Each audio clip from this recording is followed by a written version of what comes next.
Well, hello, History 101 class and Professor M. Today I will be giving you a background and brief explanation of the Third Crusade. This took place during the medieval age around 1189 to 1192. So let's begin.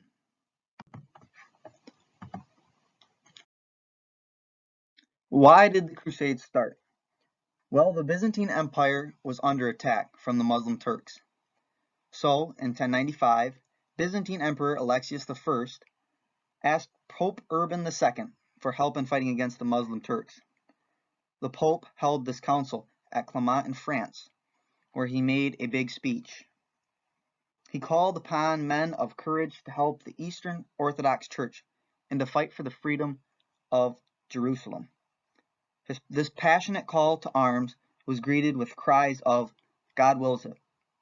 And with that, the wars to follow to free Jerusalem started the Crusades.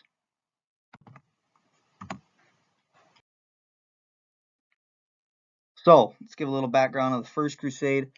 The First Crusade was from 1095 to 1102. It was a military campaign to recapture the city of Jerusalem and the Holy Lands from Muslim control. Byzantine Emperor Alexius I had sent that appeal to Pope Urban II to send an army to push back the Muslim forces. Around 60,000 soldiers and many ordinary people took off to fight in this First Crusade. After many campaigns in Asia Minor and the Middle East, cities like Nicaea and Antioch were recaptured. The crusade was a bigger success when the Christian forces took back control of Jerusalem on July 15th, 1099. There would be, however, a second crusade, and more to follow. Moving on to the Second Crusade. The Second Crusade was announced by Pope Eugene III and was the first of the Crusades to be led by the kings. It was started in 1147 in response to the fall of the county Edessa, the previous year to the forces of Zheng Hai.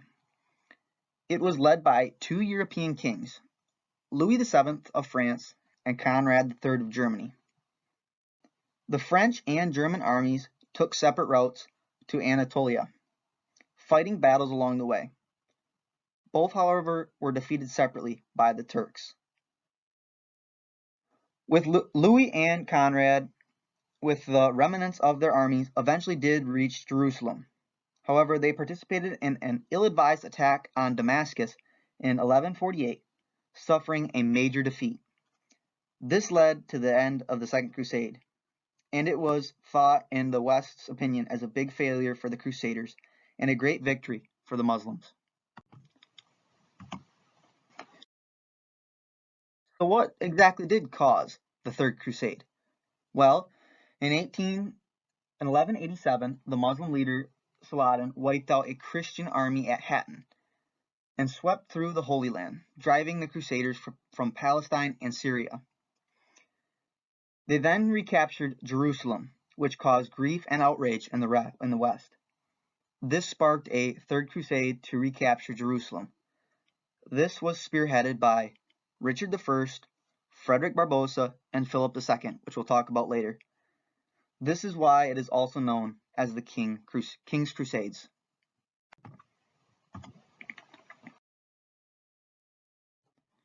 So what was exactly the church's involvement at the time? The church at the time had been split into two groups between the West, which was Catholic, and the East, which was Eastern Orthodox.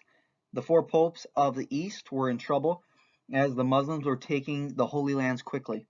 So they sent an appeal to the Pope in Rome for help. The Pope in Rome was Urban II. Pope Urban rallied a group of crusaders to bring back the Holy Lands under Christianity's control. The Pope gave many incentives to fight in these wars, which we will talk about in the next slide. This war became all about religion more than anything else, and it was the church who had the biggest say. The church was very powerful at the time and controlled by the Pope in Rome, which was seen as God's representative. Now, like I said in the previous slide, some rewards for fighting in the Crusades. The clergy assured Crusader knights that if they were killed doing God's work, that all their sins would be forgiven. Knights were also given practical privileges to these fighting in these crusades by the church. Their possessions were protected while they were away, and no debts were called in, and no taxes were to be collected. They were well equipped with weapons and armor. The Crusaders were ready to fight for their Christian beliefs. They were also allowed to keep the different lands that they had captured and did gain some rewards from the spoils of victories.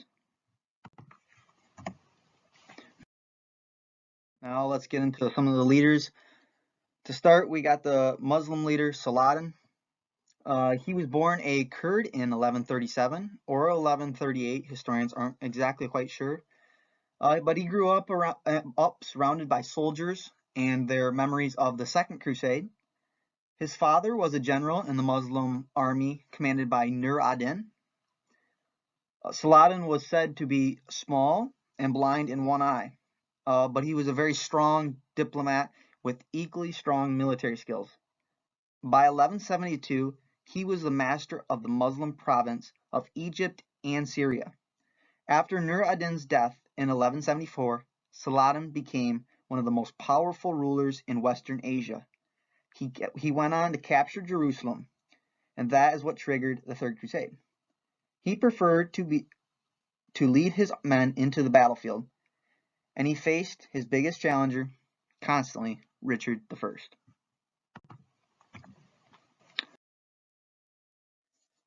So Saladin takes Jerusalem.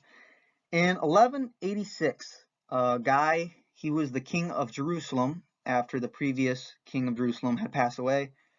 He had a man named Reginald, one of his knights. He captured a caravan and took a big prize. It was the sister of the great Salah ad-Din. Salah ad-Din, his name given to him by the Christians, is Saladin, and he was very outraged for them taking his sister. He called for a jihad, which means a holy war. He called for the Muslims to fight against the Christians and reclaim their holy city of Jerusalem. The two armies met at the hot plains of Horns of Hattin. Saladin's army stood between the army and the Sea of Galilee. Now the Crusaders had not thought this exactly out and didn't bring an ample supply of water. So it was getting really hot, and they were starting to kind of demoralize. And Saladin's army ended up attacking, and they won a great victory that day, a big victory. And just a few months later, on October the 2nd, 1187, Saladin's army entered the city of Jerusalem after a negotiated surrender. Christians, and then what happened exactly to Christians and Jews at the time? Christians and Jews with enough money bought their freedom. However, everyone else that didn't have that money became slaves.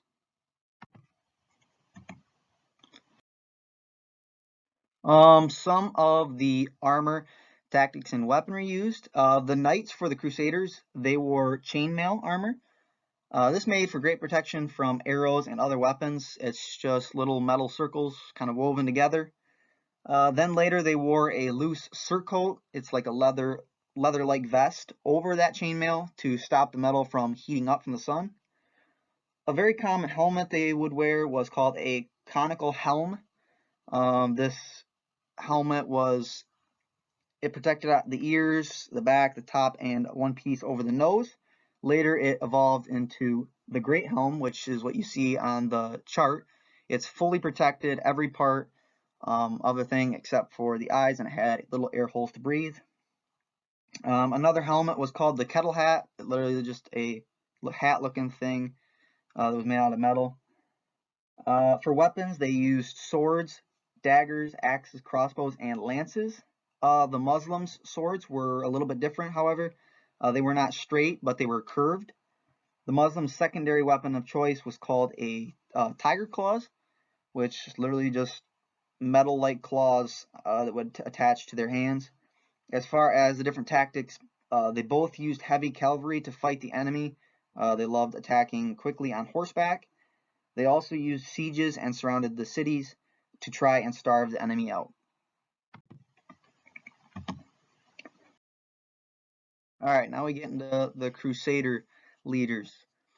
Uh, we get to Henry II. He was not one of the ones that led the Crusades, but he's a big part.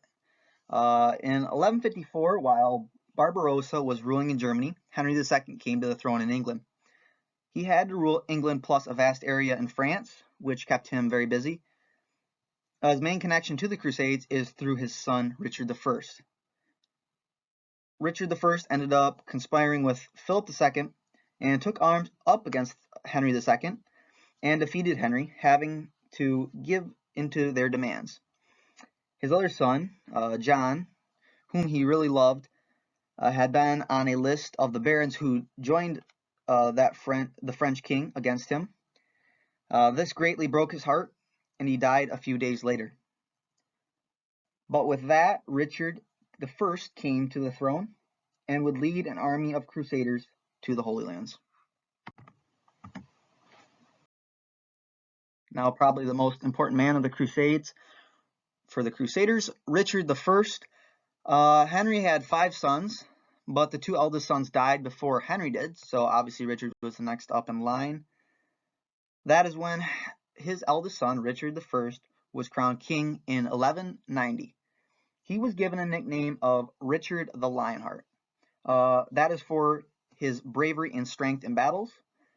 Richard, however, did not stay in England very long after his coronation.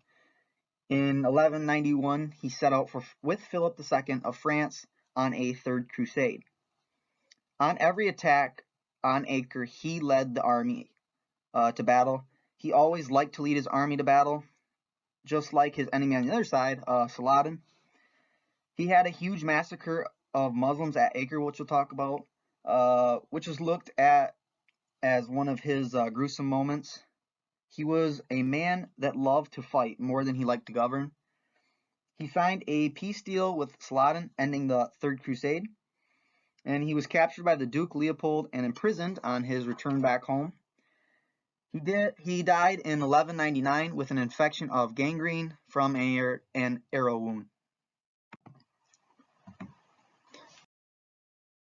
Another leader of the Third Crusade was Philip II. He was the king of France. He was a short, stocky, and weak man, and he really had no stomach for war. He was described by the French historian Robert Fauthier as the great king of the Capetian dynasty, which ruled France from 987 to 1328 during the Middle Ages. Philip's goal was to conquer the French dukedoms held by the Plantagenets. He led an army to fight in the Third Crusade with Richard I. Before Crusades and after the Crusades, Philip II and Richard, they never got along and constantly challenged each other, kept fighting for the lands in France. When he died, he left France a very strong and united kingdom.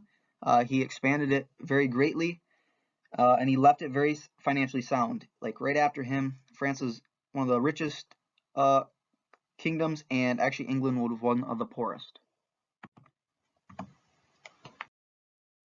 All right, now on to the third and final king of the Third Crusade is Frederick Barbarossa. He was actually one of the most famous German emperors at the time. He was a tall man who had a very long red beard, as shown on the picture to the right. He came to the throne in 1152. His main goal in Germany was to unite the German provinces, and he did. After the Pope proclaimed another crusade, he raised an army of 150,000 men and marched to Palestine. He marched into Asia Minor and attacked the Muslim forces and defeated them in 2 great battles. He however, never reached the Holy Land, as one day his career came to a quick end. He got very impatient. He wanted to join his son, but the bridge there was so crowded as they were crossing. And so he decided to take his horse and plunge into the water with the horse and try to, cross it swimming. However, his heavy armor held him down, and the strong current drowned him. His body was later recovered and buried in Antioch. After this, his army was really completely defeated, heavy-hearted from their loss of their great king. So most of them returned home. Well, conflicts between the leaders. Not everything was constantly good between Philip and Richard. They constantly were getting at each other and never really got along. On October 3rd, a fight over a loaf of bread angered Richard that he captured Messina, which is in Sicily. The battle, however, ended really quickly. Tancred of Lys gave Richard 20,000 ounces of gold and his sister, who agreed to come to Tancred's aid if invaded. Richard split the gold with Philip. However, Richard learned that Philip II and Tancred had conspired against him, but Philip said that the letter was fake. To appease Richard, Philip II finally released him from his promise to marry Alice, and actually she had become Henry II's mistress. They sailed out for the Holy Land separately. They were at war with each other even before the Third Crusade and after the Third Crusade, so they were always kind of going at each other.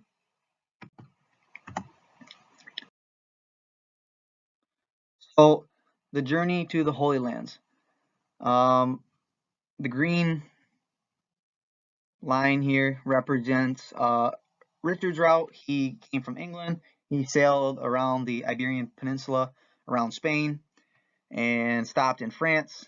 And then he sailed down to Sicily, where he met up with Philip. And then they sailed out separately. Philip actually reached Acre first. He was camped outside when Richard got there. Richard, which we'll talk about, he actually made a stop in Cyprus to capture their place and married his wife before he came to Acre. And then Frederick Barbossa's route and his army came through the Byzantine Empire and through the Middle East up top there through Antioch.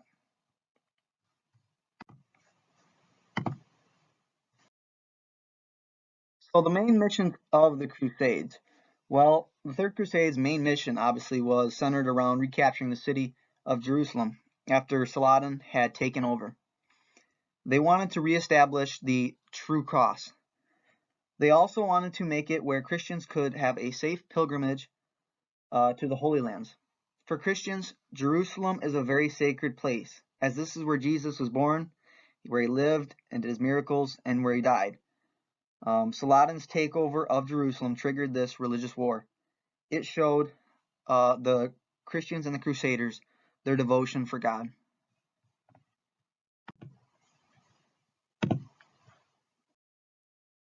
All right, now we're talking about some key battles that happened during the Third Crusade. The top four are all really led by King Richard. The siege of Acre, that was a peninsula. The massacre, which we'll talk about again a little bit later, it's not really a battle, but was a big part in their crusade. And the last two on the page here were led by Frederick Barbarossa, as we talked about. His two big battle wins, the Battle of Iconium and the Battle of Flaminian. Those were led by Frederick Barbarossa.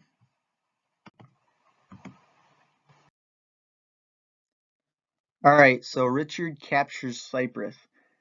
After Philip and Richard's armies met up in Sicily, they sailed off for the Holy Lands.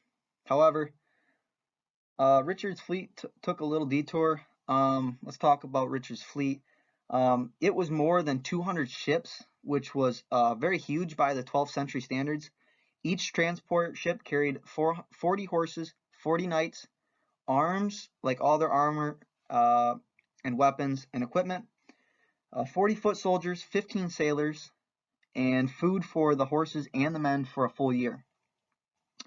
And on their way to the Holy Lands, they took that little detour to capture Lemnos in Cyprus. So he captured Lemnos, and then after that he married Berengaria on May 12th. And then after that, he proceeded to conquer the whole island of Cyprus. When he was done, he set sail for the Holy Land on June 5th. So now we're going to talk about Richard's probably his biggest battle and victory that he won, the capture of Acre. Richard's army sailed into Acre early in June. The city was built on a small peninsula. The south and the west sides were protected by the sea walls and the Mediterranean Sea. And then turreted walls fortified the other remaining sides that were not protected by the sea. King Philip's army was already camped there when Richard got there. They were outside the city walls setting up siege towers and catapult-type machines. The Crusaders greatly outnumbered the Muslims, and since Saladin never came after the 2 years of defending Acre from multiple Crusader army attacks, the city agreed to follow the terms of surrender without Saladin's approval.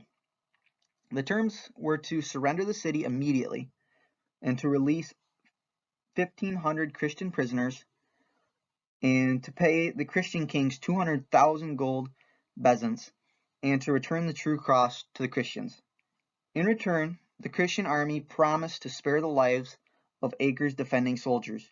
They would keep them prisoner until Saladin met their terms of agreement for surrender. And with that, the Crusaders took control of Acre.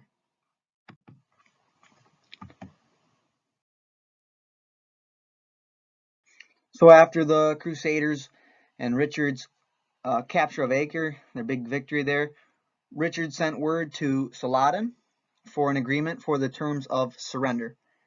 As Richard was waiting for Saladin's reply, Philip announced that he was going to go home. Richard begged him to stay, but as noted before, Philip, he just never really had that stomach for war. He did, however, promise that he would not attack Richard's French lands while he was out crusading. However, when Philip returned, it was only a matter of time before he would not keep his promise and attack Richard's French lands. So, a massacre of Muslims. After the capture of Acre, Richard had sent the terms of surrender to Saladin that we were talking about. During this time, they kept the defending Muslims as prisoners until Saladin met their terms of surrender. However, Saladin rejected his terms of surrender, so Richard was put in a really tough spot. He knew that he couldn't leave several Muslim prisoners behind because he couldn't spare the men to guard them, and he couldn't spare the food to feed them. So Richard came up with a gruesome solution. This is where the massacre comes in. He marched 2,700 prisoners out of Acre in small groups and had them killed within full view of Saladin's camp. And this is really probably one of the dings to Richard's the first reputation.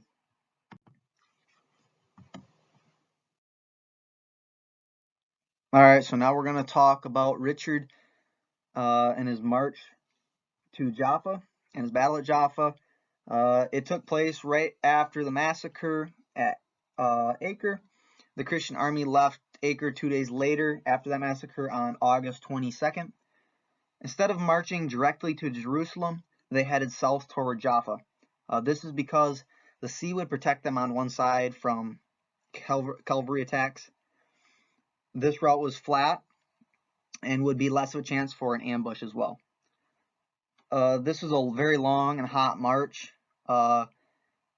It was very desert-like conditions, and the Crusaders, with all their armor on, became very hot. Saladin's cavalry constantly attacked them several times. In many accounts from the Muslims, the Crusaders marched on their cavalry with arrows sticking out of their chainmail armor. On September the 1st, the Crusaders, they emerged from the forest of Arsuf onto an open plain to find a big Saladin army camped right there. Richard's military expertise saved them that day.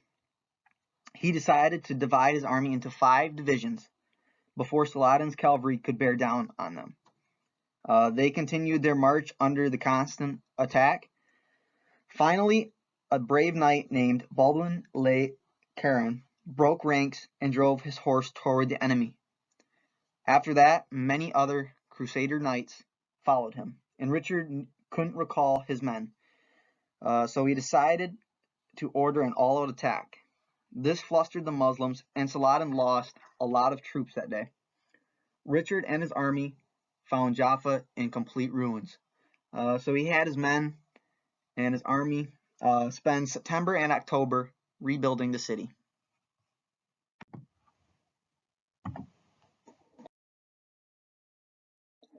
All right, so after Saladin's big loss at Jaffa, Richard wrote to Saladin with suggesting peace terms. Richard had asked for the city of Jerusalem and the return of the true cross. Saladin, however, refused both requests. Richard then asked to marry his sister Joan to Saladin's brother, who was the Lord of Palestine. They would include all coastal towns that Richard had captured, and that was going to be part of Joan's dowry. And then they could rule Jerusalem together. Saladin didn't believe Richard, which was probably going to be right anyway, but so Richard kept marching inland. However, after Richard realized that taking and keeping Jerusalem would be a very hard ask to keep, he decided to retreat back to Acre to again negotiate peace talks. Richard again defeated Saladin at Jaffa for a second time. He defeated him 3 times, but in late August, the enemies finally reached a truce. Muslims would control Jerusalem, but Christian pilgrims would be able to visit, and all Christian cities would remain Christian. The truce, however, wouldn't last very long, only 3 years to be exact. It was signed on September 2nd, 1192, and that truce officially ended the Third Crusade.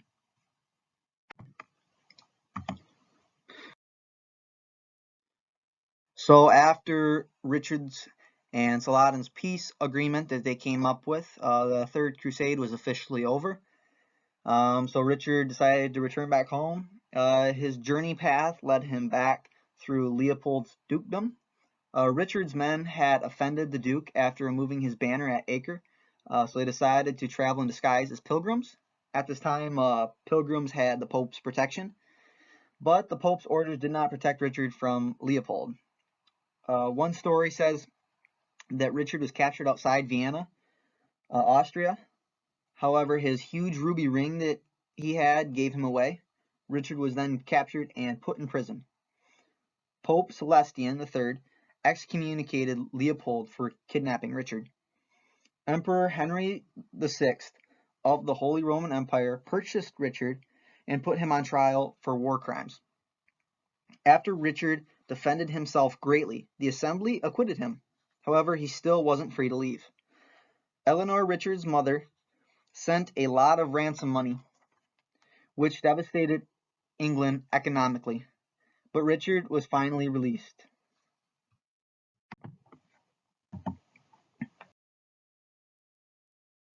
So after Richard was released from prison, he came back to rule in England.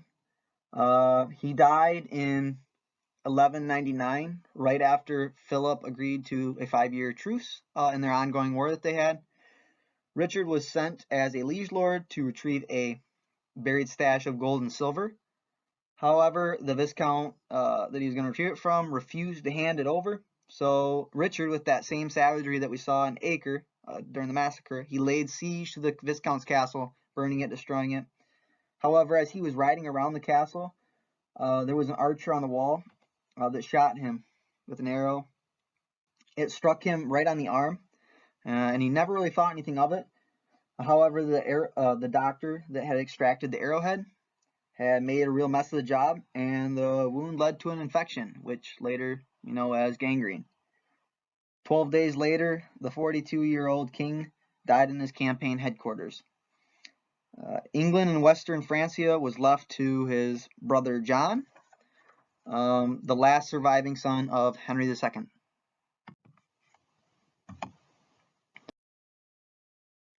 All right, so we get to the end result. What was the end result of the Third Crusade? Well, the Third Crusade ended in 1192, while there was a deal made that Christians were free to worship and a pilgrimage to Jerusalem, this was still a major victory for the Muslims, and was still a big victory for Saladin as he stayed in control of Jerusalem.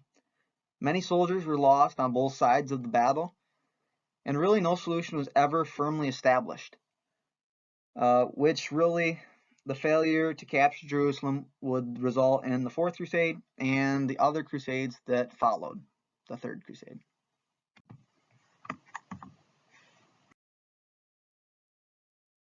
So how exactly did the Third Crusades affect the world? A negative for the Christians, they would never again control the Holy Lands or Jerusalem. A positive thing, though, many ideas and items were exchanged between Europe and the Middle East, especially after the Crusade. Bitterness, however, and divide increased between Christians and Jews and Christians and Muslims. The Byzantine Empire and its capital of Constantinople were greatly weakened by the failure to capture the Holy Lands in Jerusalem. The Muslims would push into Byzantine, and ultimately, really, this was the destruction for the Byzantine Empire. Trade really started to increase, and Europeans were buying more products. After war, everybody wants to buy things again. And lastly, Christianity took a very major blow, and there was a big sense of defeat and failure for this Third Crusade.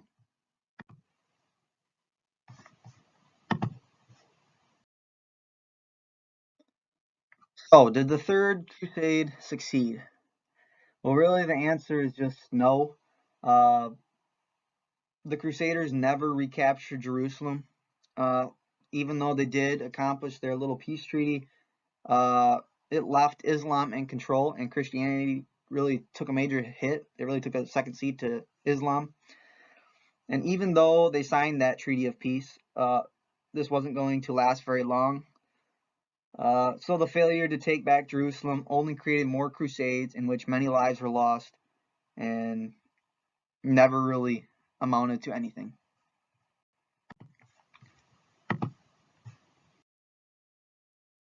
So now we're on to the crusades that followed the Third Crusade.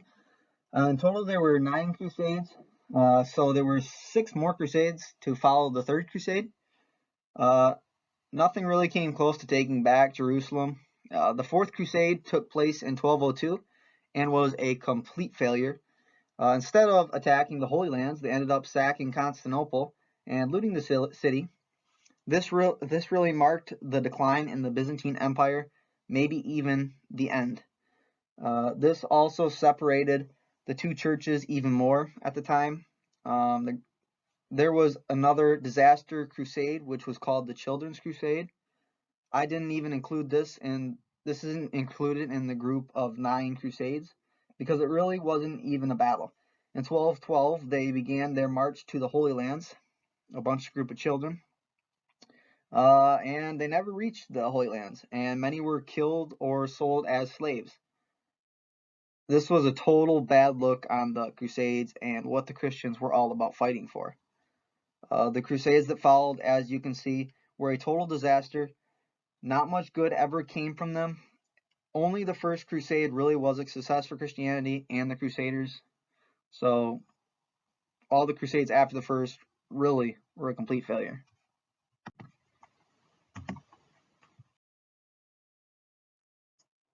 And lastly, here are the sources that I used. All of them are actually books. I enjoyed learning about the Crusades, the Third Crusade, and the other Crusades as I was researching. I hope you guys learned a little bit of something about the Third Crusade as I did this narrated PowerPoint.